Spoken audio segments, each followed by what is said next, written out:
Io, in accordo ovviamente con i soci pubblici, abbiamo individuato in Maurizio Castro la persona che, oltre ad avere un'esperienza fieristica, potesse essere la persona giusta per guidarci. Una figura unica al vertice per ripartire, questa la strada imboccata dai soci di Longarone Fiere alle prese con una fase delicata dopo l'uscita di scena del Consiglio di amministrazione per diversità di vedute con i soci. In cima alla lista Maurizio Castro, manager con una lunga esperienza nella gestione di situazioni complesse tra industria e settore pubblico, dall'INAIL al gruppo Electrolux fino alle esperienze di aziende in crisi come ACC e di recente Ceramica Dolomite.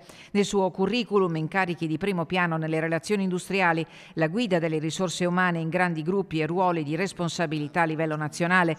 Castro è conosciuto anche per interventi in realtà in difficoltà, dove ha contribuito a percorsi di risanamento e rilancio, tra questi anche l'esperienza alla Fiera di Vicenza, indicata come uno dei passaggi più significativi del suo percorso. Nelle scorse ore il sindaco di Longarone l'ha incontrato a Vittorio Veneto. Per me era importante soprattutto illustrare la situazione a lui e cercare di capire la sua disponibilità. Nella mattinata di oggi mi ha detto che a determinate condizioni, insomma, lui sarebbe disponibile, insomma, ad aiutarci in questo percorso, quindi io l'ho preso come un sì condizionato. Le condizioni poste da Castro non sono di natura economica ma operative. La decisione finale spetterà all'Assemblea dei soci, che punta a chiudere la partita in tempi brevi per avviare la nuova fase. Padrin ringrazia ancora il CDA uscente soprattutto per avere risollevato il bilancio della fiera, che a giugno 2025 era estremamente negativo e che ora è tornato col segno più. Da ora in poi inizia un percorso che partirà dall'individuazione, che per statuto è possibile, di un amministratore unico,